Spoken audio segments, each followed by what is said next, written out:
Então, nós estamos aqui numa frente de negócios, chama Negócios, né, Reinventando Negócios, uma frente criada pela ABAC. Vou falar um pouquinho da ABAC. A ABAC foi fundada em 2004, é uma sigla para a Associação Brasileira dos Amigos de Kundalini Yoga. É uma associação filiada a 3HO, Healthy Happy Holy Organization. E ela tem o propósito de divulgar a tecnologia dos ensinamentos do Kundalini Yoga e do Shabad Guru no Brasil e no mundo. A ABAC tem por objetivo servir a todos para excelência, criar rede de conexões conscientes, apoiar o outro na busca de manifestação original livre e digna, desenvolver e apoiar projetos com foco em negócios e ética, saúde integral e educação por um novo milênio. Então, esse encontro que a gente está conduzindo aqui hoje e criou, ele é mais uma ação do que a gente chama de plano ABAC da pandemia, na pandemia, né? Todos os anos, os professores de Kundalini Yoga que são associados à ABAC, eles promovem um encontro que chama ABAC Planeja, que é um encontro que tem o objetivo de construir de forma horizontal as ações para a ABAC no ano seguinte, né? E esse ano de 2020, a gente realizou uma edição extraordinária que aconteceu recentemente, agora em março, logo no início da pandemia do Covid-19. E a gente teve por objetivo criar um plano para as ações da ABAC nesse período de pandemia. E esse plano, ele conta com inúmeras ações em 9 frentes diferentes. Então, para quem tiver interesse em saber quais são todas as frentes do plano ABAC, vocês podem acessar o site da abac.org.br, lá tem todas as frentes, todas as ações, e também as redes sociais da ABAC, o Facebook, o Instagram e o canal no Telegram também, onde a gente compartilha todos esses encontros, enfim, todas as ações. E o encontro de hoje, ele foi organizado por uma dessas frentes, que é a Frente Reinventando Negócios. Esse é o nosso 4º encontro de uma série de diálogos sobre negócios. Todos os 3 últimos, eles foram gravados, como eu disse aqui no começo, e eles estão disponíveis no canal do YouTube da ABAC. E eu sugiro fortemente que vocês assistam, porque eles foram incríveis.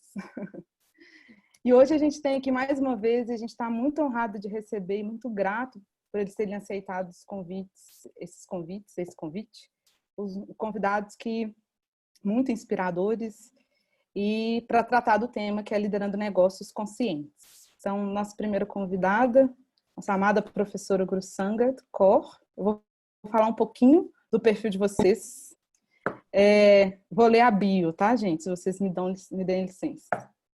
Então, a gente tem Guru Sangat Kaur, é a diretora executiva da ABAC, é a lead trainer e professora de Kundalini Yoga, credenciada pelo CRI, é ministra do Sikh Dharma Internacional, mestre em filosofia pelo UFRJ, doutora em epidemiologia clínica pela Universidade de Berlim e professora aposentada da UFMG. Nosso segundo convidado de hoje é o Rodrigo Cunha, CEO da Profile Relações Públicas e fundador do Humanos de Negócios. E quem vai mediar essa conversa é a Natália Merrin, Head de Marketing da ThoughtWorks Brasil. Então, eu queria explicar para vocês como é que a gente vai proceder essa noite. A gente vai ter uma fala inicial de abertura da Guru Sangat, depois do Rodrigo, e aí a Nath assume na mediação dessa conversa, que tem tudo para ser incrível. Então, é isso. Falei demais, deu tempo para todo mundo entrar. E eu passo a palavra aqui para a Guru Sangat, para a gente começar o nosso encontro. Gente, nossa, que honra, Rodrigo, estar aqui com você pessoalmente. Eu sou uma admiradora de carteirinha da Humanos de Negócios e tem mais é que te agradecer pela iniciativa e por tudo que vocês da Humanos de Negócios têm feito. E, Nath, eu, assim, cheguei até você através da Satvant, que me encantei e me encanto com o trabalho de vocês. Eu acho vocês da ThoughtWorks tipo thoughts that work.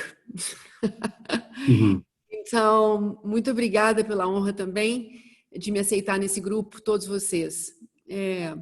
Bem, para eu não ficar rodopiando, porque falar de negócios conscientes, a gente pode pegar qualquer prisma e um cristal tem vários prismas, esse é um cristal precioso e eu poderia não parar de falar, mas eu decidi fazer, eu tenho uma lâmina que mostra como eu vejo os negócios conscientes, muito a partir do trabalho que eu venho conduzindo nos últimos talvez nos últimos 8 anos, eu digo talvez porque ele teve várias fases de um programa de treinamento de lideranças chamado Líder Aquariano, que é um programa que foi constituído e é um programa da ABAC.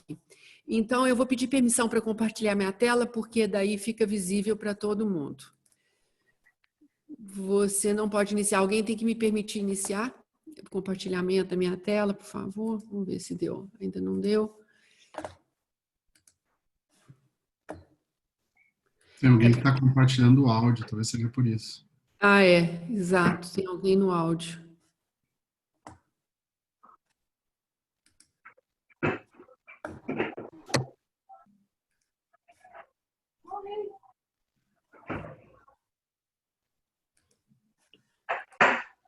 Deu.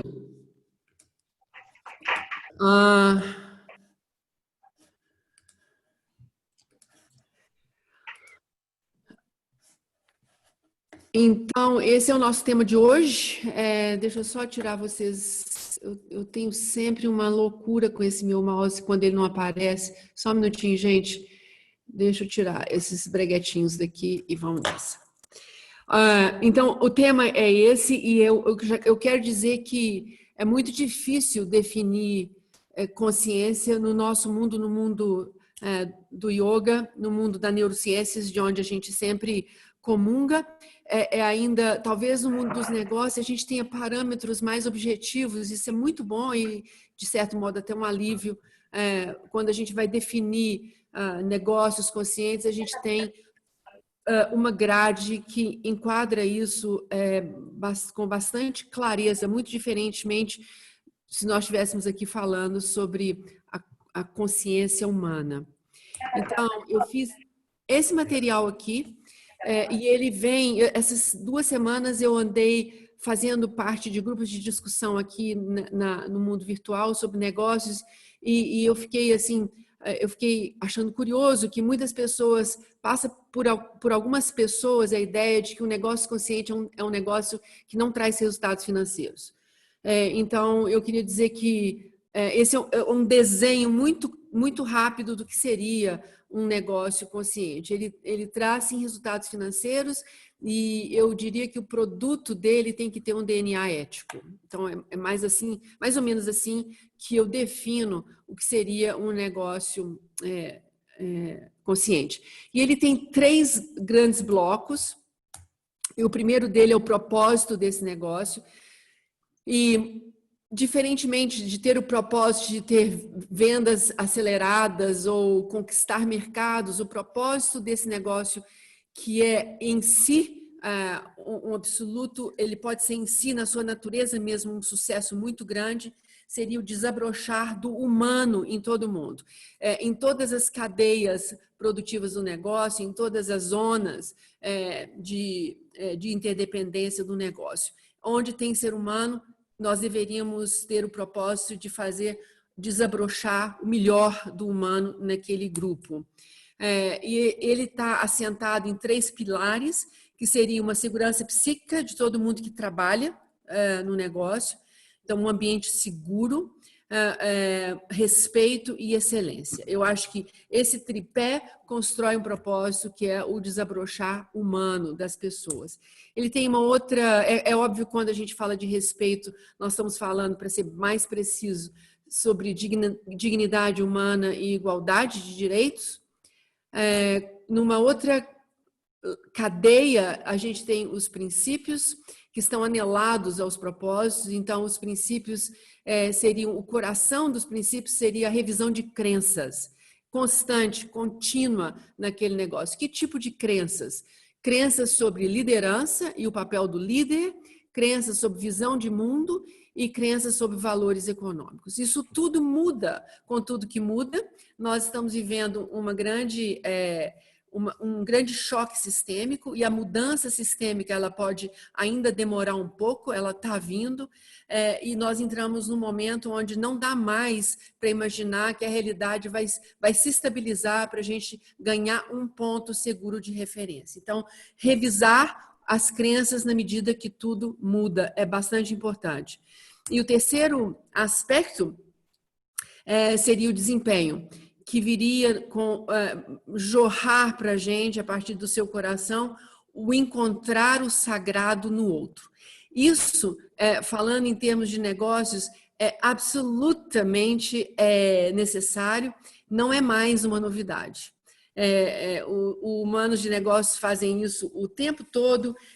Há 15 anos, o pessoal da Enpro desenvolveu esse material e desenvolveu um projeto com esses princípios. E o que vem a ser esses princípios? Eles são baseados no que seria a noção de poder, então, em rever a noção de poder vertical, mas o que exatamente seria o que a gente define como um poder horizontal, assessorando-se ou ancorando-se em alguma verticalidade. Isso precisa ser compreendido, e o sagrado precisa permear a noção de que cada pessoa nessa rede merece e precisa ser ouvida. Um ser humano no negócio que não é ouvido, ele não tem nenhum engajamento e nenhuma paixão pelo negócio que ele se envolve. Então, ele está ali para cumprir uma hora ou cumprir um ponto e obviamente, receber o seu dinheiro. E o terceiro aspecto desse pilar é o ego versus a espiritualidade. Isso precisa hoje estar muito bem definido, porque o desempenho ancorado no sagrado, em ver ou encontrar o sagrado em tudo e no outro especialmente, parte do princípio que as grandes lideranças dos negócios precisam entender o papel extremamente arriscado do ego quando ele está em nome de uma defesa de posição. Então, não dá para entrar em cada detalhe aqui, mas isso tudo ficaria enquadrado dentro de duas grandes sustentações. À esquerda, aí vocês estão vendo a formação de comunidade e não, absolutamente não, treinamento de grupo ou formação de grupos. A formação de grupo tende a incrustar os métodos mais conscientes que a gente poderia ter nos negócios. Ela perpetua uma relação de poder que sem enxergar o sagrado no outro, com uma competição desonesta, e rompe o DNA ético daquele negócio. A formação de uma comunidade é ultra necessário nessa visão de negócios conscientes, porque é onde as pessoas elas não se aproximam, se mantêm as distâncias, mas a gente se visita com respeito, a gente se ampara com respeito e a gente se valoriza com respeito. Para fazer isso, a gente precisa de dois grandes ícones que nós no Kundalini Yoga trabalhamos demais, que é relacionamentos autênticos e uma comunicação consciente. E, de outro lado, essa construção de comunidade que abraça esse modelo todo, ela também carrega um valor muito grande nos conselhos, a exemplo do que nós fazemos aqui na ABAC, conselhos que têm o poder de decisão. Então, esse poder de tomada de decisão, discussão de problema e tomada de decisão deve ser compartilhado e honrado, mas permeia nesses relacionamentos e nessa comunicação junto à tomada de decisão, permeia a técnica da meditação. E para encerrar, eu espero e rezo e acendo velas para que a meditação não caia no setor de RH de empresa.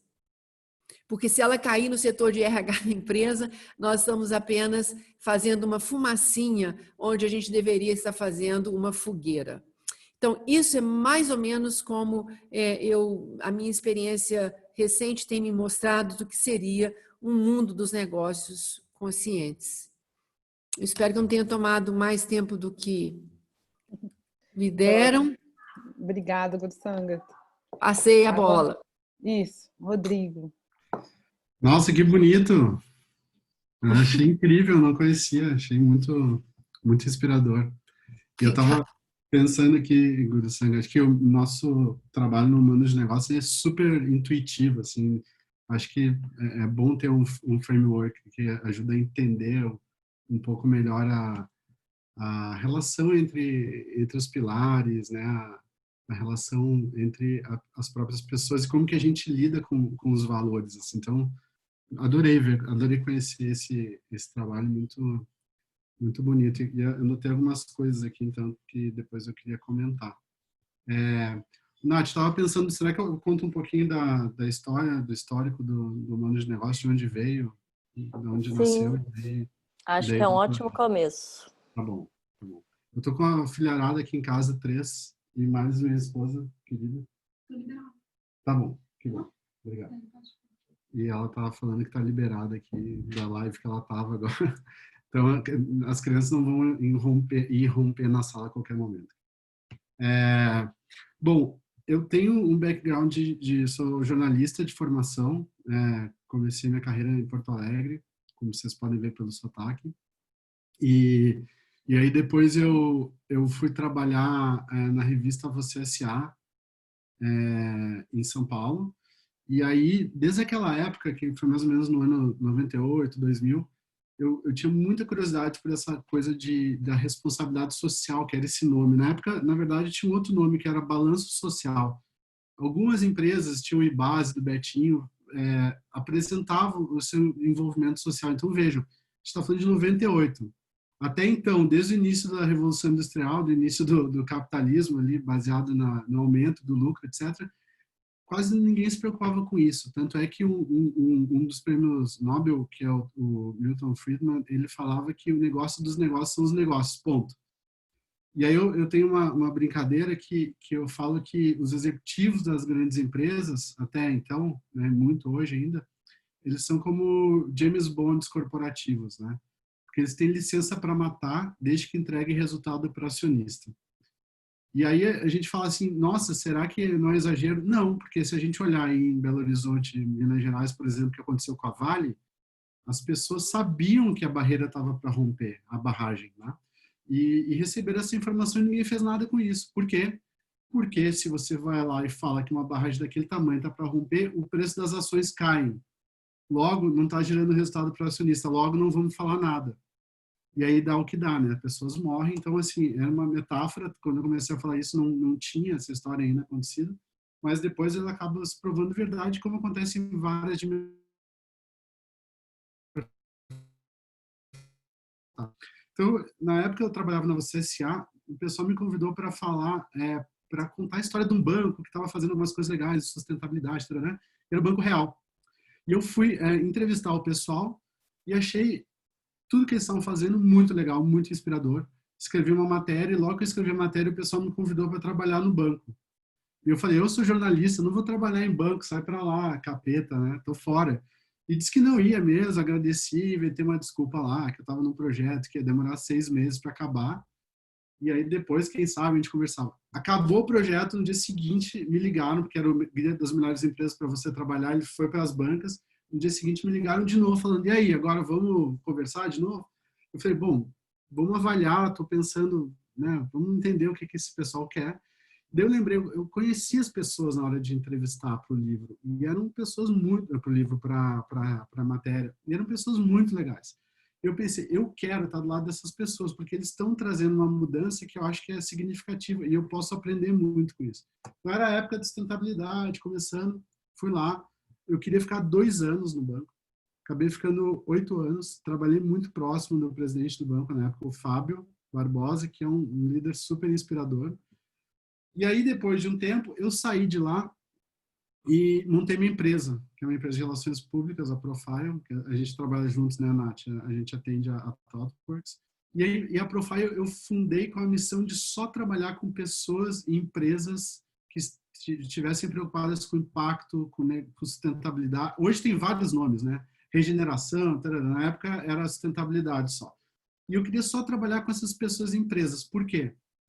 Porque, primeiro, eu tinha visto tudo que é possível fazer usando os negócios como força transformadora. E eu pensei, eu quero ajudar quero colocar minha energia. A gente tem uma energia limitada, uma vida nesse planeta, né? E a gente tem 24 horas por dia só. Boa parte a gente dorme, a outra parte fica com a família, fica vendo um filme, Netflix, sei lá, e outra trabalha. E esse tempo de trabalhar, eu quero investir em algo que traga uma transformação positiva para a sociedade. De alguma maneira. Hoje a gente fala, né, tá mais elaborado, que a Profile conta histórias que inspiram a evolução. Então, a escolha foi essa. Eu quero trabalhar com essas pessoas que têm esse nível de consciência, estão entendendo o impacto que as decisões de negócios causam, e eu quero ajudar essas pessoas a melhorar o que elas estão fazendo já, partindo de uma base que acreditam que é necessária a transformação. Nesse período, depois que eu entrei fundei a Profile, eu vou voltar um pouquinho porque tem um pedaço importante aqui. Em 2003 e 2004, eu comecei a escrever eu escrevi um livro para uma ONG que chama Endeavor. Vocês conhecem Endeavor? É uma ONG que estimula o empreendedorismo, né? E me pediram para entrevistar 50 homens e uma mulher, que já é uma maluquice, né? Se você for pensar, 51 executivos líderes, só tem uma mulher nesse... Tudo bem, eu estava meio que executando ordens, enquanto eu estava para escrever um livro, mas enfim, eu estava com esse questionamento na cabeça. E no final de cada entrevista, e assim, eram nomes bem reconhecidos do mercado brasileiro, tá lá a lista, quem quiser olhar no livro depois, e executivos e empreendedores que tinham apoio da Endeavor. E no final eu perguntava para todo mundo, do que você mais se orgulha no final da entrevista e do que você mais se arrepende. Todos tinham muito orgulho da carreira que tinham construído, da empresa que tinham construído. E muitos, a maior parte, a maioria, no final respondia que se arrependia muito de não ter visto os filhos crescerem, de não ter passado tanto tempo quanto gostaria com a família. Sou jornalista, eu sou super cético, né? Eu ficava, será que esse cara tá falando isso? Tipo entrevista de emprego, né? Qual é o seu defeito? Ah, sou perfeccionista. Você inventa uma coisa qualquer para ter uma resposta, né? Só que esses caras, eles falavam com um jeito, um pesar na voz, alguns até enchiam os olhos de lágrima, que eu falava, nossa, que difícil que deve ter sido isso. E eu fiquei com isso na cabeça, e meu filho, que hoje tem 15 anos, tinha 10, estava 10 meses, estava engatinhando na sala, e eu escrevendo, pensando, nossa, eu não quero ir por esse caminho, né? Eu não quero chegar lá na frente e olhar assim, nossa, eu sou super bem sucedido, eu tenho casa grande, carro grande, bônus grande, mas meus filhos eu não vi crescerem, né? E falar dessa maneira, eu não queria, simplesmente não queria isso para mim. Então isso foi uma coisa que foi um direcionador da minha carreira desde aquela época, desde então. Escrever o livro foi meio traumático, foi bastante tempo, assim, concentrado, muita coisa. Eu fiquei sempre com a ideia, nossa, eu queria escrever um livro, mas estava com essa coisa na cabeça do trauma, foi deixando de lado. Até que um dia eu estava no banheiro, tomando banho, tive aquele insight de chuveiro que muita gente tem, né? Eu pensei, nossa, a gente tem esse nome homens de negócios, né, que não são mulheres de negócios, são homens de negócios, que a gente valoriza esse cara que tem, na imagem que vem na cabeça, o cara de gravata, bem vestido, carrão, relojão, né, aquela coisa do status, assim, bem marcado. E a gente valoriza esses caras pelo que eles conseguiram, não pelo que eles são. E eu fiquei pensando, nossa, eu conheço algumas pessoas que são bem-sucedidas também, né, mas construíram carreiras, empresas baseadas em valores, baseadas em ética, e não precisaram pisar em cima de ninguém ou fazer decisões controversas, daquelas que você não pode explicar para os filhos à noite, e são bem-sucedidos e são inspiradores. E eu pensei, nossa, esses são humanos de negócios. E veio esse insight, assim, eu falei, eu vou começar a entrevistar essas pessoas, vamos ver o que elas têm para dizer, e aí vamos ver o que acontece. De repente dá para escrever um livro. E eu comecei a entrevistar um e outro, assim, histórias lindas, muito inspiradoras começaram a aparecer. E quando eu vi, tinha um material suficiente para escrever um livro. E aí, a minha esposa trabalha com eventos, ela falou, não vamos esperar o livro ficar pronto, que até agora ele não ficou, isso foi em 2017, mas esse ano vai ser publicado ainda o livro. Vamos colocar a ideia na rua, vamos fazer um evento. A gente fez um evento, lotou lá o Nips Cultural em São Paulo, que não sei quem conhece. Depois, no ano seguinte, a gente fez de novo outro evento, também lotou. Aí começamos, redes sociais, entrevistas, né? Começamos a subir o conteúdo no YouTube também. E foi criando essa atração, assim, que eu acho que as pessoas estão precisando. Tudo isso que a Guru Sangha já apresentou aqui, desse framework, ele ajuda a aterrissar uma necessidade que as pessoas estão sentindo. Porque se você vai falar, e a gente tem grupo de WhatsApp, a gente tem cerca de 150 pessoas, e tem muita receptividade quando a gente conversa sobre isso, para quem entende o conceito na hora, nossa, é isso. Se a gente pensar no ambiente corporativo, no ambiente de empreendedorismo, startups, etc., é muita competição, né? Então, a gente está falando de colaboração ali, o Sangart trouxe também. O mundo competitivo, assim, ele não dá espaço para o crescimento conjunto. Ele vem de metáforas como vou aniquilar a concorrência, vou matar meu concorrente, eu tirar sangue do meu funcionário, eu quero pessoa com sangue nos olhos. São só metáforas bélicas, né, que no fundo não constroem uma relação tranquila, constroem uma relação de briga, beligerante. E acho que toda essa beligerância é o que a gente está vendo nesse momento agora no mundo. E os negócios, eles são uma força de transformação maior que governo, maior que ONG, por causa do poder econômico, que é a linguagem que conecta todas as pessoas no planeta. Né? Todo mundo, se falar assim, eu acredito sei lá, no Shiva, no Ganesh, em Allah, Jesus Cristo, pode dar um monte de nomes de deidades. As pessoas, em alguns casos, brigam porque o meu Deus é maior que o seu.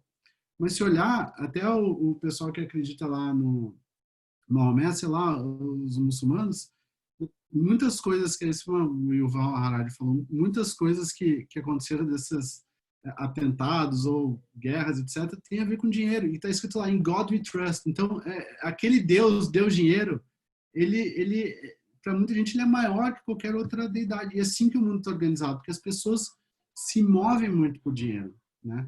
E a gente está vendo o quanto que o dinheiro, quando mal colocado, ele causa de desconexão da nossa verdadeira verdade. A verdadeira verdade é bom falar, né? Mas causa desconexão. E aí, só para encerrar aqui, eu lembrei de uma coisa que eu aprendi com um amigo, meu mestre espiritual, que chama Ichiro Takahashi. Eu pedi para ele para falar como que no conhecimento ancestral, nas tradições ancestrais, como é que era essa relação com o dinheiro ou com questões materiais, né? Daí ele lembrou daquele conceito do Purushartha, que é como estava nos próprios Vedas, né? Dizer como é que a gente se organiza em torno de ter uma vida boa, bem vivida. E seriam 4 aspectos, né? O primeiro aspecto tem a ver com Dharma, que é o caminho, né? Que a gente escolhe o caminho espiritual, o caminho da verdade. O outro é Moksha, que tem a ver com liberação, né? Kama, que tem a ver com prazer, né? Muito engraçado esse nome em português, né? E Artha, né? Artha tem a ver com essa questão material, são os recursos materiais. Mas o Artha, ele pode estar a serviço de tudo, de Dharma, de Moksha, de Kama, pode estar a serviço de criar uma vida melhor para todo mundo. Então, acho que a questão vale mesmo para a tecnologia. A tecnologia e o dinheiro são neutros. Como é que você usa isso? Então, essa é a nossa busca no Humano de Negócio, de tentar entender como é que a gente consegue colocar um pouco mais de verdade e coração dentro dos negócios, porque os negócios têm esse poder de transformação. Ponto. Muito bom, um ótimo começo com essas 2 falas. Eu desde já queria agradecer também pelo convite, por estar aqui mediando essa conversa com pessoas que eu admiro tanto. Eu acompanhei um pouco desse nascimento do Humanos de Negócios com muita alegria, né? E a gente estava conversando antes também, Rodrigo, com a Guru Sangat, a Satvan, a Siri Sunderta, sobre esse processo todo, negócios conscientes, por que a gente está falando disso. E eu acho muito interessante que no Humanos de Negócios você traz a qualificação para as pessoas, né? Diferente, por exemplo, de capitalismo consciente, que a gente está falando de um sistema. Aqui a gente está falando de pessoas que são dotadas de humanidade e estão à frente de negócios. E aí eu fico pensando, né, que quando você fala humano de negócio, a maioria das pessoas entende e gosta. E aqui eu te falei, né, hoje mais cedo, que você iria encontrar várias humanas de negócios nessa conversa. Uhum. Então, as pessoas estão já aí, mas é como se elas nunca tivessem encontrado eco para isso. É como se o normal não fosse isso. Então, a minha pergunta é, por que não, né, humanos de negócios? Na opinião de vocês dois, assim, qual foi a narrativa que sustentou que negócios eram lugares para James Bond, com licença para matar, e homens brancos muito bem-sucedidos, e não para humanos, né?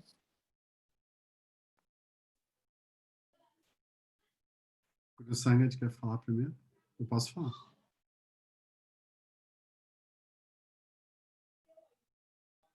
Pode falar, Rodrigo. Tá. Bom, eu acho que tem uma questão que é a gente tentar entender onde que a gente se perdeu, né? Porque as empresas, quando nasceram, elas nascem para atender uma necessidade das pessoas.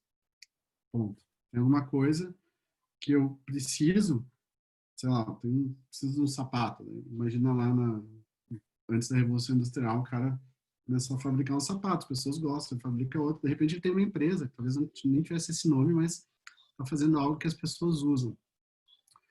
Na Revolução Industrial ali começou a ficar muito mais fácil produzir muito mais coisas, e já era a época das navegações, do mercantilismo ali. Então, algumas pessoas entenderam que se você consegue fabricar muito mais coisas de um jeito muito mais rápido, mais eficiente, você começa a ter lucro com isso. E aí começou a grande concentração de riqueza que a gente está experimentando hoje, né, que gera essa enorme desigualdade, começou lá nesse lugar, onde os grandes capitalistas começaram a concentrar riqueza, porque eles descobriram que você pode viajar de um lado para o outro, vender um monte de coisa, e começaram a criar necessidades que as pessoas de fato não têm, né? Se a gente dá um pulo hoje e olha assim, quem é que precisa tomar Coca-Cola?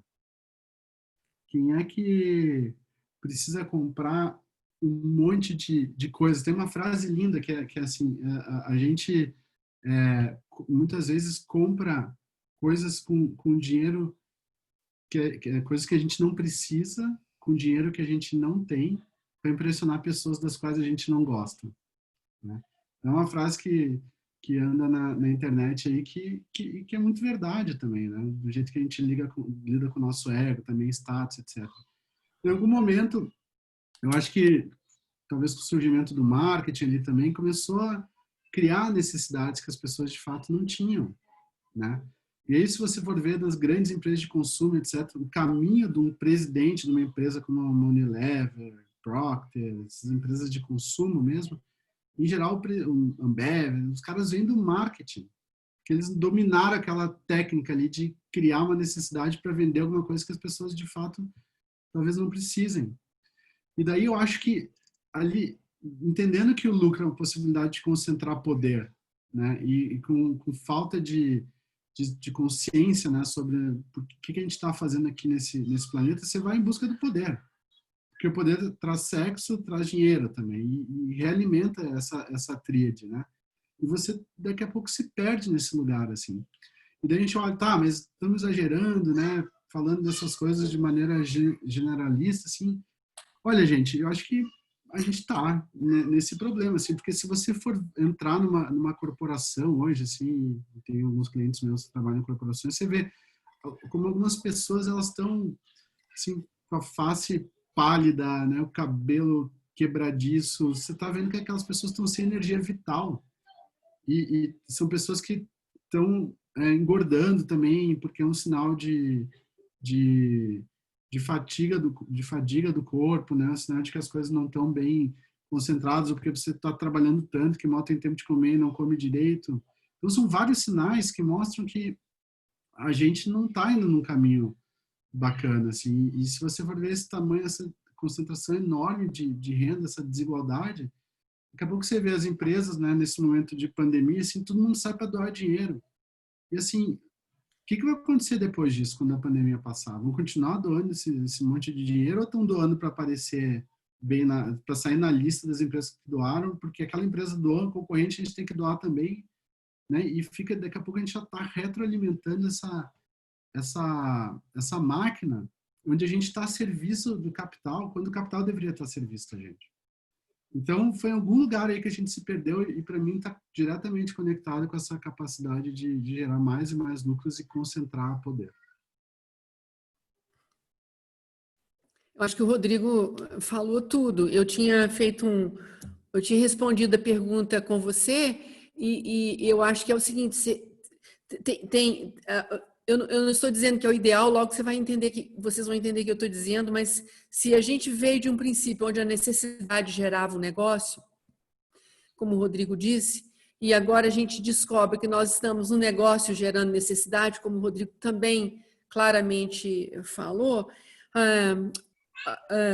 eu não quero dizer que há um erro proposital, mas é a inconsciência completa, é uma volúpia, né? Chega a ser assim, é uma indecência, um desejo que gera uma volúpia, que gera desejo, e você vai perdendo e rompendo aquela estrutura essencial de servir a uma necessidade e a necessidade de servir ao seu negócio. Eu não vejo problema nenhum da necessidade de servir ao seu negócio e o seu negócio servir à necessidade. Eu não gosto muito de trabalhar com um ou outro. No Kundalini Yoga a gente adora paradoxo.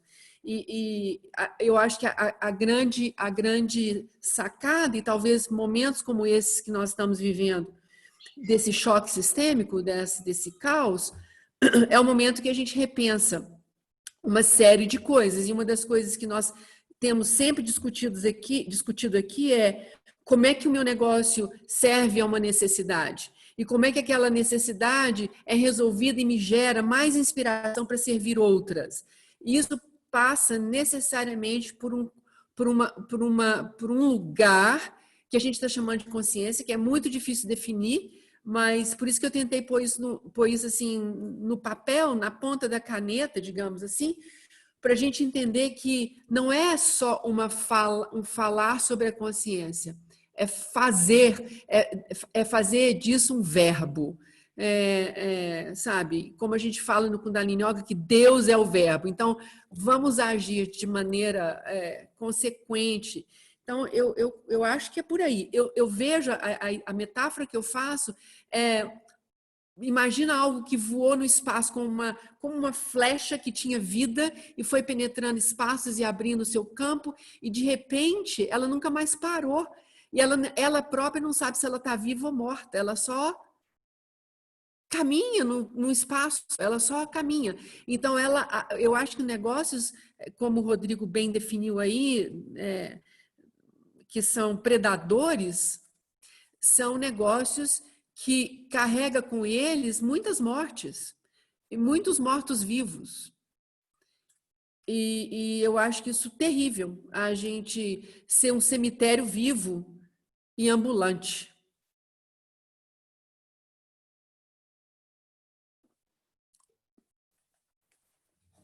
Rodrigo ia comentar, você falou que tinha uma lista de comentários.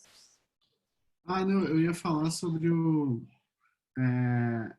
tem uma coisa que me chamou muito a atenção aqui, que a Guru Sangat colocou, que tem a ver com o conceito que o Charles Eisenstein fala também. Vocês conhecem esse cara? Charles Eisenstein. Vou escrever aqui no chat para vocês darem uma olhada. Ele escreveu um artigo muito bom, um ensaio que chama The Coronation, tá em inglês, mas é um pensador meio contra-revolucionário, assim, vamos chamar. Ele se considera fora do sistema, mas o sistema está sempre querendo falar com ele, é engraçado isso. Então é bom porque está nessa posição, ele fala o que quiser, do jeito que quiser, e traz muita clareza para algumas coisas. E uma que ele fala, uma coisa que eu acho super relevante, é que a gente transformou tudo em mercadoria, né? A gente transformou as pessoas em mercado, a gente transformou recursos da natureza em produtos, né? E de certa maneira a gente, nesse processo, a gente vai perdendo o senso de comunidade. E daí quando a gente está falando, quando a Guru Sangat colocou aqui sobre construir comunidade, não construir time, né? Porque time traz essa coisa do meu time é melhor que o seu, não sei o quê. Eu lembrei que uma vez eu fiz um team building, né? Na editora Abril que eu trabalhava, e a pessoa que estava conduzindo lá, ele ele, em vez de construir um time, ele destruiu um time. Eu nunca tinha visto aquilo antes. Ele fez um exercício em que as pessoas tinham que ficar dentro de um quadrado cada um, e uma pessoa não podia invadir o quadrado do outro. E ele ficava incitando as pessoas a brigarem. E daí chegou um momento que as pessoas estavam dando um encontrão uma na outra, assim, subiu o nível de raiva no lugar. E daí no final ele falou assim, mas eu não falei que vocês tinham que brigar, vocês podiam colaborar também. E daí eu falei, bom, você queria criar condições para as pessoas colaborarem, mas você estava incitando a violência o tempo inteiro. E é isso que a gente vê, né, nas revistas, no linguajar, dos jornais de negócio. São essas palavras que as pessoas costumam falar que tem a ver muito com competição e pouco com colaboração. E se a gente for olhar para a natureza é toda baseada em colaboração, espécies simbióticas. É claro, tem um animal que vai lá precisa se alimentar e é um predador e vai atrás da presa, mas existe um equilíbrio ali nesse processo todo, né? E não tem a consciência, pelo menos não a consciência que a gente tem aqui, mas obviamente os animais têm um nível de consciência super elevado, talvez muito mais do que o nosso, até porque a gente racionalizou muita consciência, né? A gente olha tudo de um jeito muito racional e perde o sentido sutil de muitas coisas. Isso está reproduzido no mercado, no capitalismo, no jeito que a gente está organizado. Então, como é que a gente consegue olhar para tudo isso com uma visão de reconstrução do sistema? Eu acho que tem muita gente tentando, né? Tem muitas iniciativas. O Humano de Negócios ele tem um braço global também, que a gente chama de Rehumans, que eu acho que o nome até é melhor, veio depois, mas é de Regenerative Humans, ou Rehumanos, se a gente quiser falar, que são pessoas que já estão há muito tempo trabalhando nessa reconstrução do sistema. Então, a gente juntou essas pessoas num encontro em Nova York, depois em São Francisco. A gente ia fazer um na Cidade do México agora, mas a gente, né, por causa da pandemia, está segurando um pouco. Mas a gente tem feito encontros online, com algumas dessas pessoas trazendo, compartilhando aprendizados para as pessoas irem se conectando. E nesse processo a gente foi percebendo que existem muitas iniciativas muito bonitas em todo o mundo, que são como células que estão aparecendo, brotando em várias regiões. E essas células, quando elas se conectam, elas formam um organismo. Eu acho que é nesse lugar que a gente está agora, nesse momento, assim, de ver essa emergência de iniciativas muitas vezes locais, né, de alguma maneira conectadas globalmente, mas que tem essa verdade, esse senso de presença local, que é muito diferente de uma empresa multinacional, né, que está em vários locais diferentes, entendendo como extrair melhor aquela, não são todas, tá, Nath? Mas como extrair melhor o recurso. Tanto é que as empresas ficam jogando dinheiro de um lado para outro, porque se um país não vai bem, o outro, né, pega o dinheiro desse país e joga para a matriz que vai redistribuir. Então, é um jeito meio global de se organizar para extrair esses recursos e usando as pessoas como recursos humanos, que é um nome mais descarado que tem para... É jogado na nossa cara chamar de RH, porque as pessoas são recursos para chegar no fim de ter um lucro enorme, cada vez maior. Senão o mercado fica bravo e derruba o preço da sua ação. Eu acho esse ponto, esses vários, né? Você levantou vários pontos aí, essa conversa, realmente, se a gente não cuidar, a gente vai ficar aqui maratonando essa conversa.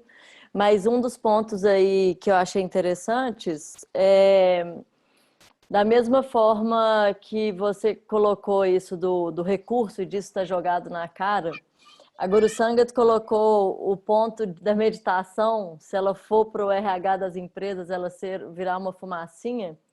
E ela trouxe também esse elemento do ouvir, né? As pessoas precisam ser ouvidas. E uma coisa que eu entendo que diferencia muito esse tipo de negócio que a gente está falando e esse tipo de pessoas de negócios a ação pode ser a mesma às vezes, mas vai mudar muito o fim. Então, muitas vezes as empresas também estão se apropriando do ouvir, vamos fazer um exercício de escuta, vamos contratar a gente para fazer mindfulness ou para falar sobre empatia, para você produzir mais. Não é porque realmente eu quero te ouvir, né? Não é porque realmente eu acho que a gente pode repensar este modelo, mas é como que a gente pega todas essas ferramentas que são importantíssimas e que são criadas e existem por um propósito, e a gente muda elas para os negócios seguirem crescendo, sem olhar para as pessoas. E aí não me espanta que a maioria desses negócios que você tem falado, Rodrigo, sejam negócios locais, porque eles estão mais conectados com a realidade, né? Com as pessoas, existe um senso de comunidade. Eu queria saber o que que você vê, já que você é um jornalista, né? Entrevista muitas pessoas, no processo do Humanos de Negócios também entrevista para esse livro que a gente quer ver, mas também nos eventos, na comunidade. Você falou do que você viu no outro livro que você escreveu, do que as pessoas se orgulhavam mais e se arrependiam mais. Nesse momento, na comunidade de Humanos de Negócios, o que que você vê as pessoas se orgulhando mais ou se arrependendo? O que está orientando essas pessoas? Se é que tem alguma coisa em comum que você consegue trazer. Eu acho que tem um nome até que a palavra até perde um pouco de sentido assim quando é banalizado, mas eu acho que o sentido original é muito bom, que é o propósito, né? Que está conectado com intenção também. É que recentemente, enfim, tudo é propósito, daí já tem uma outra coisa que eu brinco que antes tinha o greenwashing, né? Que as empresas inventavam que eram sustentáveis ali para ficar bem na foto. E agora tem muito purpose washing, que é inventa a história de propósito também, que a gente viu agora nessa história do Covid, isso ficou bem claro aí, de muitas doações para ficar bem na foto. Mas eu acho que todos os humanos de negócios que eu entrevistei, todos tinham muito claro essa questão do sentido de uma missão, né? De ter claro assim, puxa, eu estou fazendo isso, sei lá, vou pegar um nome aleatório aqui, Paula Dibby, que é uma arquiteta, que é uma designer social. O trabalho dela é entrar numa comunidade, por menor que seja, assim, mais isolado, super pobre, entender como é que quais são o que ela chama de saberes daquela comunidade, como é que eles se organizam. E daí ela fala assim, a gente não pode ter um projeto de geração de renda, porque geração de renda é consequência. Se a gente consegue organizar, entender no que aquela comunidade é boa, o que eles fazem bem, eles vão conseguir fazer aquilo bem, a gente vai ajudar eles a venderem para algum lugar e logo a renda vem depois. Então ela está lá, ela não está preocupada em construir uma maior empresa de design social do mundo, ela quer ir lá ajudar aquelas pessoas a se transformarem e dar autonomia para elas. E ela tem uma história de vida linda, né? E assim, quando as pessoas começam a contar a história de vida delas, quando são esses humanos de negócio, tem muita riqueza, porque não é um cara que frequentou uma das principais faculdades que existem aí. Até no banco eu brincava lá que a gente ia fazer entrevista de emprego, só podia ser pessoa da GV, do IBMEC, da FAAP, eram 4 faculdades. Falei, gente, cadê as outras pessoas aqui para a gente poder entrevistar? Cadê a diversidade? Não, é meio que forma executivo para trabalhar em banco. Então, assim, já pega ali, já está pronto, entendeu? Já vai reproduzir o sistema aqui. Então, a gente vê nessa diversidade, nesse perfil, que as pessoas têm muito claro que o que elas querem, de alguma maneira, é transformar a realidade. Elas não estão preocupadas em ter mais para eu ter o suficiente para minhas 2 próximas gerações poderem viver sem preocupação. Então, você vê, a pessoa está preocupada em arrecadar dinheiro, concentrar renda para pessoas que ela nem sabe que vão existir ainda, sei lá, netos, talvez ela já tenha netos, mas poderem usufruir daquele dinheiro. E a vida dessas pessoas, quem diz que essas pessoas vão querer isso, né? Vão querer nesse lugar? Será que elas não querem conquistar alguma coisa? O que precisa ser conquistado? Como é que a pessoa vai servir? Imagina você, não sei, talvez tenha algum herdeiro aqui, não sei, mas imagina você nascer num lugar onde uma família que tem milhões, bilhões de reais. Olha a responsabilidade que você tem, você quase não pode tomar decisões por conta. Agora, algumas dessas pessoas que estão tomando as decisões por conta, né, estão buscando a sua verdadeira verdade, são pessoas que estão questionando, inclusive, a possibilidade de você ser um bilionário. Já existe essa discussão hoje. É moral ser bilionário enquanto tem 1 bilhão de pessoas no planeta que vivem com menos de $1 por dia? O Sânia te abriu o microfone ali, vai falar então. Não. Eu queria dizer que há 3 anos, não sei se você viu as pesquisas, foi feita uma pesquisa com os milionários, né, os bilionários, milionários já era. Dizendo para ser feliz, o quanto de dinheiro que essas pessoas precisavam. Vocês tiveram acesso a essa pesquisa, né? Não? É muito interessante, porque se chegou numa cifra que é plausível, a maioria pode alcançar aquela cifra para ser feliz. O resto não fazia a menor diferença. Então, eu sou chairperson, eu sou presidente de um grupo americano de organizações com fins lucrativos e sem fins lucrativos. Então, há 5 anos a gente teve essa conversa. Quanto de dinheiro que a gente precisa para ser feliz? E foi um alívio cada um dizer, não, eu não preciso dessa dinheirama de forma nenhuma, eu preciso de um dinheiro para eu fazer aquilo que eu preciso fazer, e fazer bem, e fazer o bem, e o resto tem que ser distribuído. Então, eu só queria assim, dizer isso, pegar uma carona no que o Rodrigo falou e comentar sobre essa pesquisa. Eu lembrei que o valor é $60 mil, eu acho, né? Anuais. Que Por ano. Por ano. Que é ridículo. Acima disso, se você ganhar $120 mil, $1 milhão, teu nível de felicidade ele muda muito pouco, quase nada. Exatamente.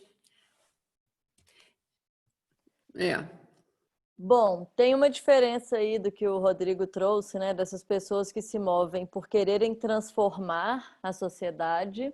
E acho que nós aqui nesse grupo já compartilhamos muito disso. A diferença, quando a gente pensa em humanos de negócios, são pessoas que querem transformar por meio de negócios. E aí, como a Guru Sangat falou que adora paradoxos, né? Na Kundalini Yoga, eu também adoro. Eu acho que tem um ponto legal para a gente explorar, porque quando a gente pensa nessas grandes corporações, muita gente que passou por elas, né, as globais, muita gente sai muito decepcionada e frustrado, assim, não vê mais possibilidades. E o que eu sinto que acontece a gente vai desencantando do mundo dos negócios como ele é.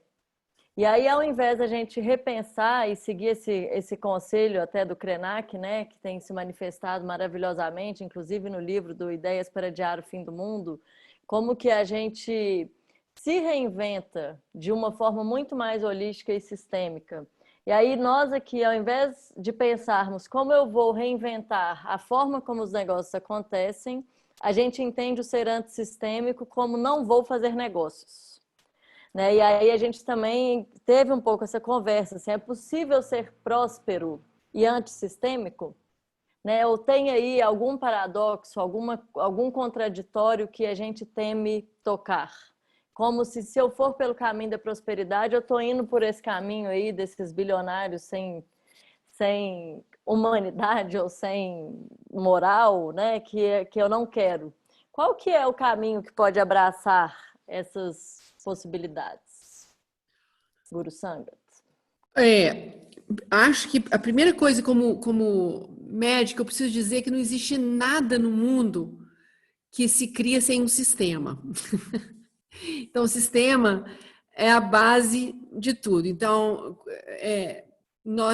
porque um sistema é alguma coisa maravilhosa, porque dá a possibilidade de você, quando ele está bem engendrado, dá a possibilidade de você entrar por qualquer setor dele, por onde você entrar, não existe hierarquia, por onde você entrar, você entra e faz parte.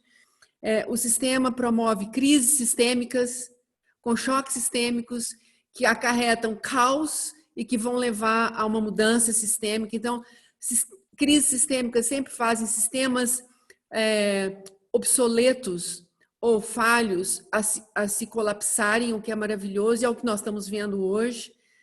Então, esse sistema que nós vimos em torno do capital, ele não sobreviverá. E mais uma vez é a fórmula bem ancestral, onde há necessidade vai haver a geração de um grupo de humanos que vai se deparar com necessidades e pensar soluções coletivamente para transformar a necessidade.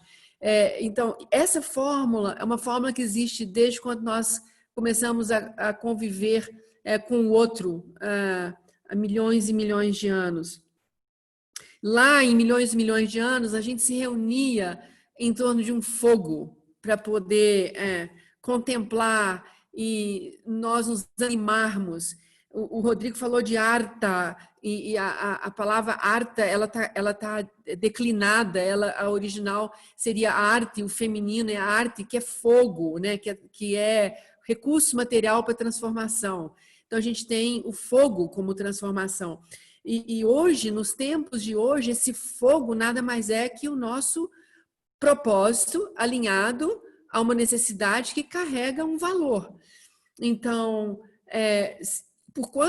se a gente consegue criar um sistema natural que nos leve a assistir ao cenário sem negá-lo, assistir à realidade, olhar para a realidade sem negar a realidade, dizer, bom, o que nós temos que fazer é quase que pula da realidade os caminhos para a gente não precisa inventar nada. Como eu conversei aqui na primeira roda de negócios, eu não acredito que nada seja original, já tudo está lá, a gente só tem que olhar. É aquele olhar benevolente, humilde para a realidade, né? Então, eu acho que eu jamais acho que o problema nosso nos negócios é o dinheiro. Eu não acho. Eu tenho que discordar aqui de alguém que falou que o capitalismo venera o Deus do dinheiro e ora no tempo do mercado. Acho isso muito bonito. É uma fala poética. Eu, como poeta, eu até gosto. Mas há 10 milhões de anos, há 10 mil anos, se vocês forem um dia à Índia e poderem visitar Harappa ou Mohenjo-Daro, as cidades matriarcais indianas, vocês vão se deparar com moedas, com valor de troca. Então, assim, nós no Kundalini Yoga dizemos o seguinte: nós não somos seres passando por uma experiência material para alcançar um aperfeiçoamento espiritual. Nós somos espíritos passando por uma experiência material e a gente tem que fazer dela a mais próspera. Eu não vejo prosperidade como algo insolvente na nossa condição ética. Pelo contrário, eu acho que nós temos que trabalhar para que todos prosperem, todos os seres, e isso requer a gente revisitar um elo com a humanidade, com o humano que está sendo perdido agora, nesses tempos atuais. Nós brutalizamos o nosso olhar, a nossa mão é brutal no mundo. Eu acho que o nosso papel na medida que a realidade vai nos trazendo um convite, nós vamos abraçando essa realidade, lendo o que ela está dizendo, vendo as necessidades e criando um propósito de servir aquelas necessidades baseada com a nossa âncora, de um lado, na ética, num valor, que a gente não se envergonhe, como diz o Rodrigo, à noite eu não preciso chegar em casa e não ter coragem de contar para meus netos, minhas netas, que olha, hoje eu fiz uma cagada, não posso mostrar isso para ninguém. E do outro lado, da prosperidade. São duas âncoras, a gente tem que prosperar. Não tem condição. Isso não sou eu que estou falando, nem o Rodrigo, e nem a espiritualidade, como algumas pessoas gostam de falar. Isso é exatamente uma lei da termodinâmica. Se você deixar um sistema sozinho, isolado ali por si, ele vai cair da cadência para decadência. Ele vai cair da organização para entropia. A Terra só não faz isso porque ela tem um Sol, é a grande fonte de inspiração nossa. Nós podemos ser as grandes fontes de inspiração para um novo sistema, para a gente caminhar da decadência para a cadência, sair da entropia que a gente está entrando.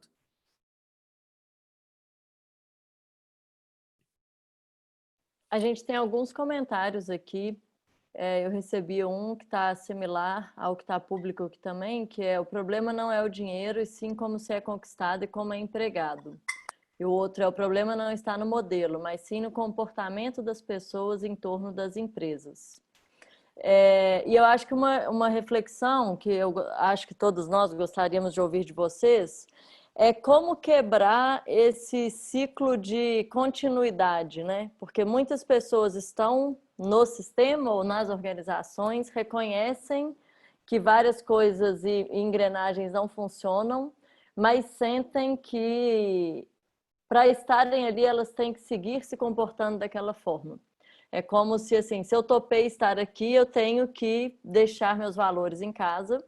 No trabalho eu faço o que me pedem e depois eu volto e lido com o mal-estar, com o adoecimento.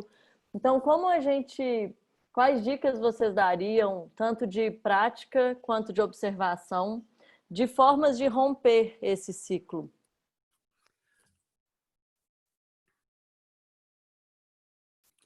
Quer falar primeiro, Rodrigo? Posso falar?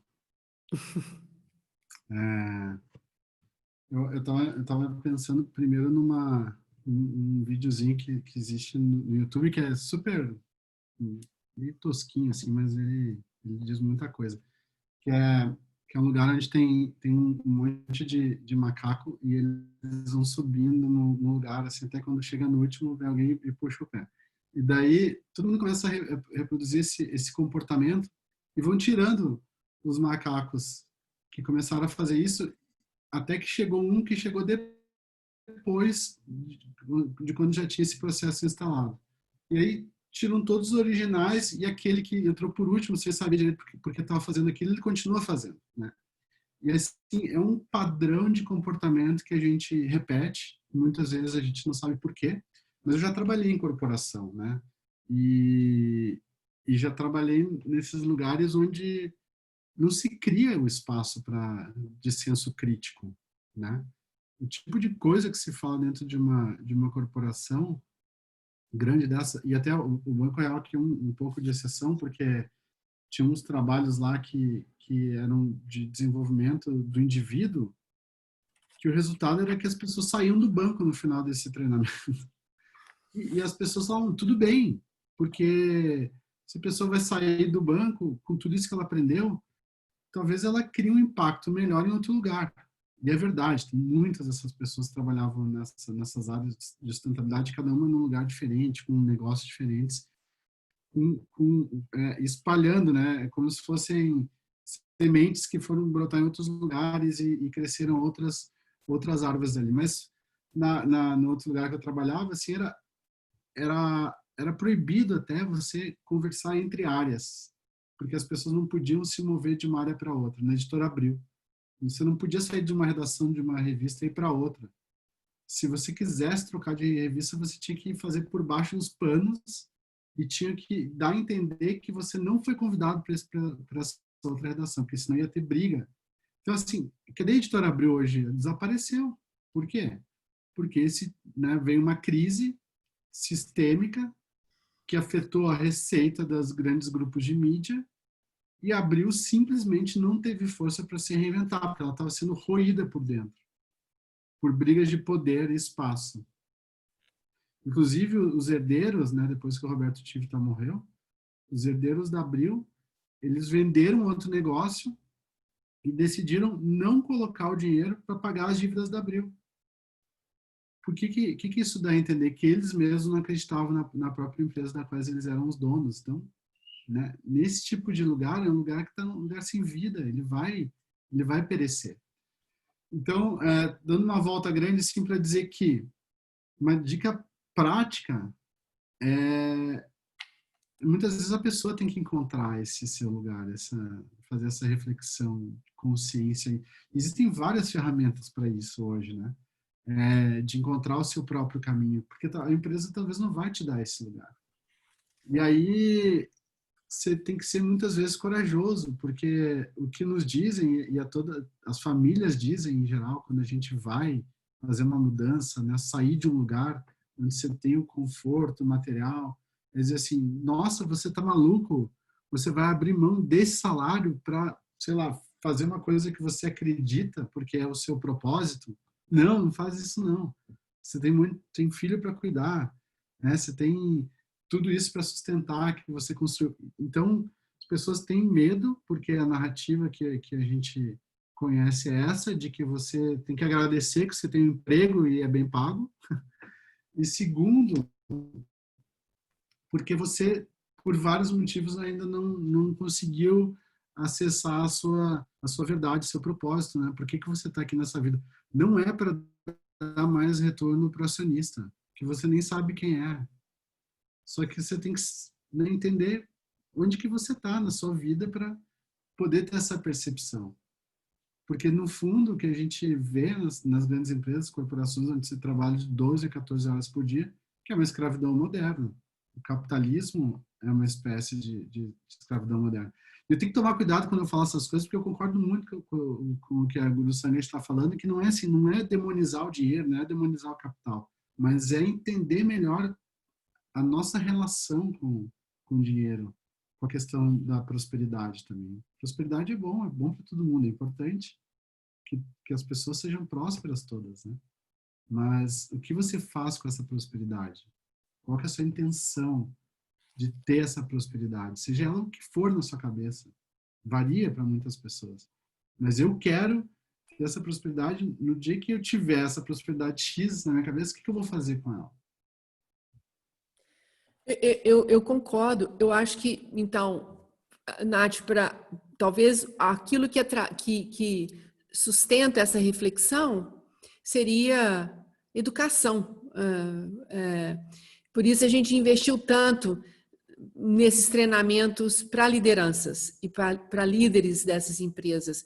Me inspira demais o caso do Steve McAdam, que é o atual, tem 15 anos que ele é o CEO da Empro, e ele conta isso. Ele era um predador e foi fazer 9 dias de um curso de liderança, um curso em retiro, e ele rachou completamente, e ele de repente se deu conta que era o momento, foi uma epifania na vida dele. Então, eu acho que, de um lado, a gente precisa investir em educação. Educação, eu não vejo educação como... Eu sou professora a minha vida inteira, eu acho que esse talvez seja o lugar que eu mais me identifico profissionalmente. Educação não é eu chegar com um ou com vários e compartilhar aquilo que eu sei. Não acho que isso seja educação. Eu acho que educação, para mim, é eu criar um solo bem seguro, onde eu e os outros podemos nos juntar e ali a gente se experimentar. É ousado, mas é uma maneira que a gente pode começar mudando. Por um lado, eu acho que a educação são programas que carregam esses valores e que conversam a língua dos negócios e que conversam a língua desses ditos empreendedores e líderes de negócios, para que você os apoie nessa mudança, porque a realidade é propícia para isso, eles estão todos sofrendo. Em segundo lugar, eu acho que é ter paciência, porque se tem uma coisa que carrega grande verdade, é a realidade. A realidade, ela caminha e revela ao mesmo tempo. Ela é generosa nesse sentido, porque ela vai revelando. Nós somos pequenos grupos. Olha só hoje aqui quantas pessoas que estão aqui falando sobre negócio. E nós estamos, de certa forma, fazendo os nossos negócios. E tentando fazer esses negócios com esse DNA ético. Eu acho que nós vamos nos aglomerar. O Rodrigo tem essa experiência de criar eventos onde muitas pessoas aparecem. Então, isso chega, e está chegando agora, após essa pandemia, isso talvez chegue mais depressa ainda. Mais depressa. A gente não pode precisar quão rápido como a gente desejaria, mas está chegando. Então, eu sou muito esperançosa. Eu acho que a gente deveria caminhar educando, investindo em educar líderes e trabalhando nos nossos negócios, por mais humildes que eles sejam. Teve uma pessoa aqui no chat, que é a Ive Razera, fala que acha que o capitalismo morreu. Quando a minha avó morre uma forma de existir. Quando eu nasce uma forma de existir. Eu continuo sendo humana quanto a minha avó.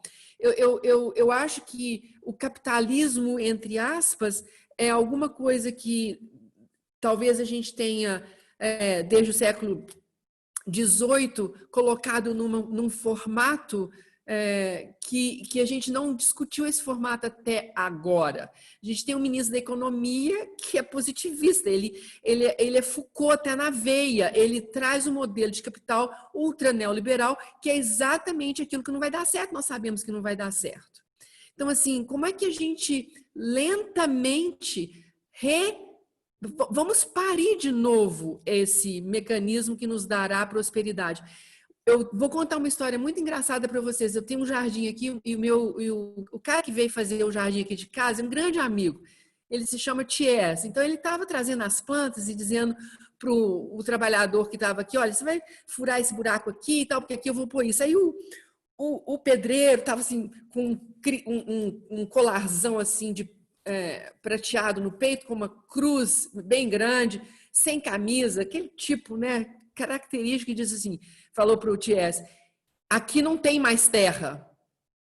Ele já tinha cavado tanto, ele falou, aqui não tem mais terra. O Ties fala, o Ties tem quase 2 metros de altura, ele fala, este é o planeta Terra. O que não falta neste planeta é terra, é só cavar. Então, assim, este é o planeta Terra. O que não falta nesse planeta é abundância. A gente não tem que se preocupar que ele não é abundante. É claro que se a gente continuar no ritmo que a gente estava, a gente destrói a fonte. Mas se a gente não destruir a fonte, o empuxo, a força para viver é muito maior do que a força para morrer. Então, você dá muito pouco, aquele negócio revigora. Olha Chernobyl.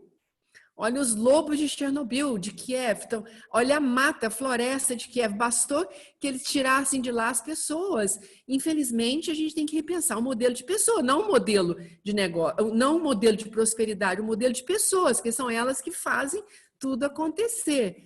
Então, a gente precisa repensar isso, né? É isso e aí eu acho que entra a educação. E para repensar os negócios, entra a educação. E para manter a chama acesa e não ficar fazendo fumacinha, vem a nossa fúria de alma. Nós temos que ser furiosos na alma. E acreditar. Muito bom. Tem vários comentários aqui no chat. Eu não sei se vocês passaram um pouco por isso. Eu recebi uma pergunta que é: qual a forma de aprender e tornar essa empreitada menos às cegas? Rodrigo. Qual que é a pergunta? Qual a forma de... Cortou na hora aqui. Qual a forma de aprender e tornar essa empreitada menos às cegas? Que bonito isso. Bom, tudo isso que a Guru Sagat falou é muito, muito bonito. Eu acredito muito nessa questão da força da vida, né? Todas as condições favorecem a vida, né? Nesse planeta aqui que a gente tem a honra de viver. Agora, como aprender? Eu acho que é se conectar com essa força vital, né? Entender que aquilo que a gente pode fazer, que a gente pode criar, ele pode ter muito benefício para as pessoas que estão em volta da gente, né? Nossas relações. Eu acho que quando você entende isso de alguma maneira, por menor que seja esse nível de consciência, você ganha uma força, né, de serviço, uma força de empreender, uma força vital, que as coisas vão acontecendo. E é muito, muito impressionante. Isso aconteceu algumas vezes na minha vida, assim. E o contrário também, quando eu vejo que eu estou perdido fazendo algumas coisas que não são o que eu deveria estar fazendo. Assim, quando você consegue perceber isso, você elimina essas coisas e cria um espaço, tudo começa a fluir. Agora, como fazer isso de uma maneira mais prática? Eu acho que o único jeito é o autoconhecimento. Eu não vejo, assim, eu acho que a gente está... Todo esse problema que estamos vivendo aqui no planeta é porque a gente não se conhece bem como espécie ainda. A gente é uma espécie muito nova. Esse monte de coisa que está acontecendo no planeta, né? Uma espécie muito nova. Todas essas mudanças, internet, inteligência artificial, é muito rápido. Nosso cérebro não consegue nem processar direito. A gente não consegue nem ler alguma coisa e prestar atenção em outra. Ou você está lendo ou você está ouvindo alguma coisa, né? Nossa capacidade de processamento do cérebro é muito limitada. Então, e entender isso, né, faz parte desse processo de autoconhecimento. E também, eu acho que fazer em conjunto com as pessoas. Ninguém faz nada sozinho, né? Então, um jeito de não ir às cegas é confiar que que quando você está fazendo algo que é a favor da vida, você vai encontrar maneiras de fazer isso acontecer. E é super difícil a gente falar isso aqui, eu acho que esse é um ambiente seguro para falar, mas experimenta falar isso no board de uma empresa. Eu vou começar a rir de você, falar, tá bom, vai lá salvar o mundo espiritualista, sei lá, nem sei como é que chama. Né? As pessoas, a gente nem fala isso, que não tem nem nome para ter um adjetivo que seja pejorativo, né? Porque é tão novo isso, a gente entender essa nossa potência, que tem que tomar muito cuidado para não falar isso, para essa potência não virar contra também. E como é que faz isso numa grande empresa? Poxa, não sei. Eu adoraria ter a ajuda de vocês para a gente fazer um processo de humanização dentro dos negócios, né? E que eu acho que é um caminho, criar esse espaço para as pessoas se humanizarem. E não é fácil. Eu tive recentemente fazendo uma mediação numa empresa e assim, as pessoas também gostam muito de se autoiludir com palavras. Então, aquilo que você fala não é necessariamente aquilo que você faz. E essa distância entre falar e fazer faz toda a diferença, né? Eu acho que o Rodrigo toca num ponto que é crucial nesses novos tempos. Nós não podemos estar sozinhos. Por isso que eu disse na minha apresentação que não é formar times, mas é formar comunidades. Isso é crucial. Isso não está mais em questão aqui. Vocês não podem ficar, ninguém pode ficar cegas. Você precisa se anelar. Você precisa encontrar um grupo, você precisa se juntar com pessoas que compartilham desses ideais. Existem muitos programas bons que não são coachings, assim, que não são programas de autoajuda. Procure programas com substância, investigue quem está ali por trás, queira saber, não embarque, dê seu dinheiro para qualquer um.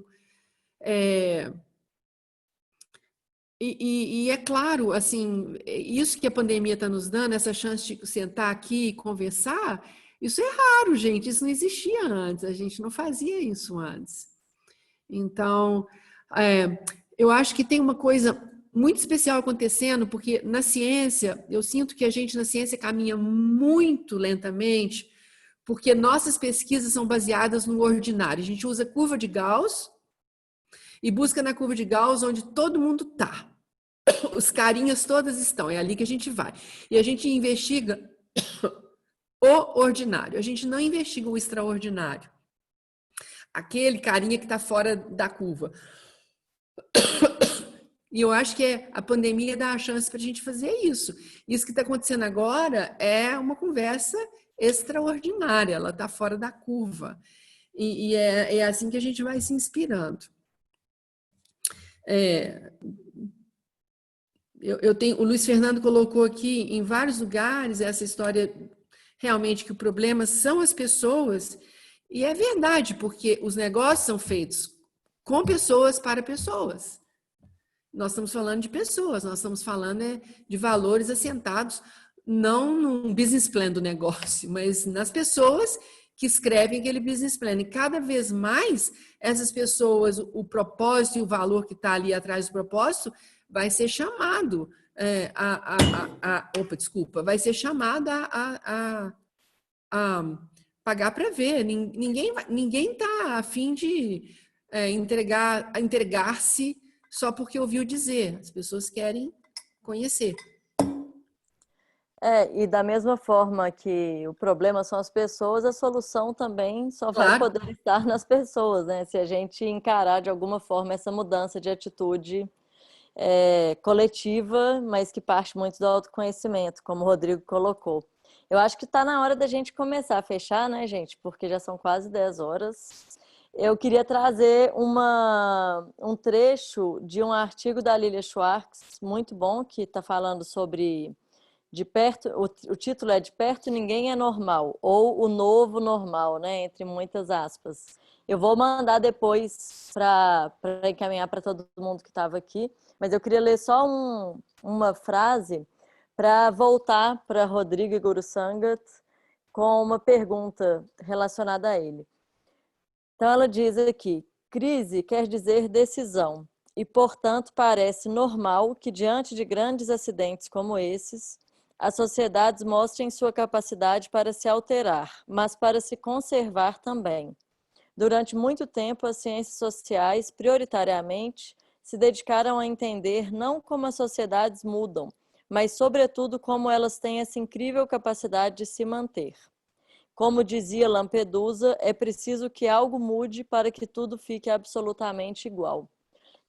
Eu estou puxando a sardinha para o meu lado, porque como cientista social, foi exatamente por isso que eu fui estudar mesmo ciências sociais, assim, como que a gente pode se repetir tanto, né?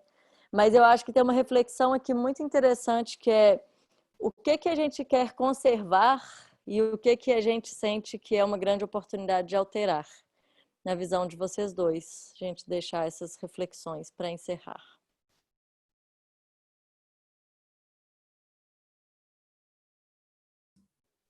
Tá. Eu vou falar primeiro que eu não sou tão sábio quanto a do sangue. Ah, Rodrigo, que caramba, não faz isso comigo, não. Um dia eu chego lá. Não, que calcinha. Não, verdade. Deixa eu falar. Eu acho que eu tenho ouvido essa frase que é muito legal, né? Que as pessoas dizem assim, olha, essa crise é muito, muito boa para a gente desperdiçar, né? Então, isso eu acho fantástico. De fato, a gente já desperdiçou algumas crises, né? Acho que a crise de 2008 a gente desperdiçou. Estava lendo ontem mesmo um texto no New York Times sobre isso. Teve uma crise em 98, que foi a crise da Rússia, que foi causada por instrumentos financeiros, daí que as ações caíram, mas não foi nada tão grave.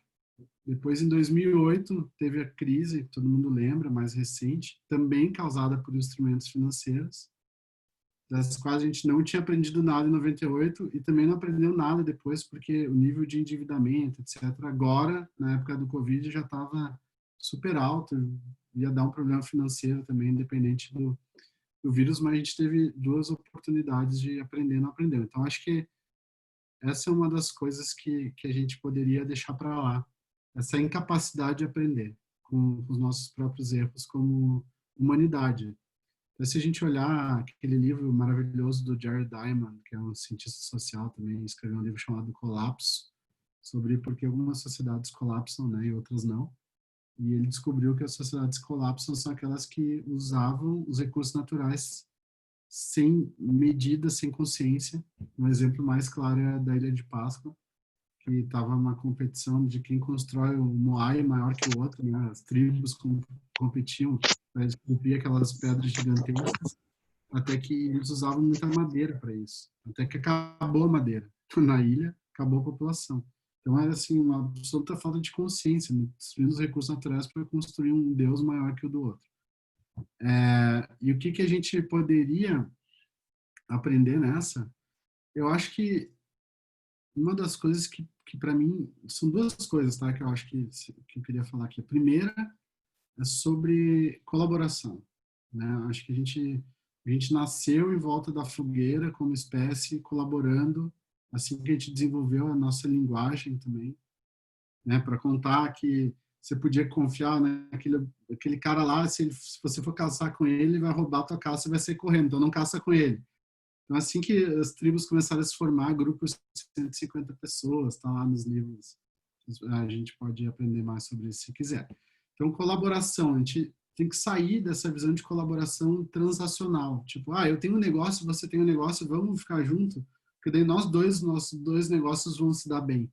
Não, como é que a gente colabora agora, nesse momento? É um exemplo claro disso. Como é que a gente colabora olhando para o todo, né? Resgatando uma coisa essencial da nossa humanidade. E a última é confiança. Acho que existe uma crise de confiança global. Os países grandes, as grandes potências, né, estão representando isso agora mesmo. Assim, a China com os Estados Unidos, Rússia com os Estados Unidos, o Brasil já está no meio essa confusão aí, se metendo em briga de cachorro grande sem ter as condições para isso, né? Com esse nosso presidente absolutamente desprovido de consciência. Então, agora, acho que a gente precisa, nesse momento, resgatar essa confiança na própria humanidade e saber que a gente tem condições de sair dessa enrascada que a gente se meteu. Que essa pandemia é só um primeiro momento, né, de algo muito complicado que a gente vai vivenciar com as mudanças climáticas. Então, é bom a gente ter consciência disso, não negar, não achar que isso, não querer olhar para esse problema, porque ele está logo ali, né? Está logo ali. Em 2050, quantidade de pessoas que vão ser deslocadas porque o mar subiu, porque vai faltar comida, porque vai faltar água, é enorme. São milhões, quase 1 bilhão de pessoas vão ser deslocadas. Para onde essas pessoas vão? Né? Como é que a gente vai receber essas pessoas nesses outros lugares? Como é que a gente vai se organizar a partir daí? A gente tem que confiar em nós, de que nós seremos capazes de se reorganizar. E para isso, eu confio muito na nova geração que está chegando. E a gente tem que ser capaz de educar essas crianças que estão nascendo agora, porque elas é que vão fazer a transição, elas que vão nos ajudar nessa transição que a gente vai precisar passar para um novo normal, que a gente nem tem ideia do que vai ser.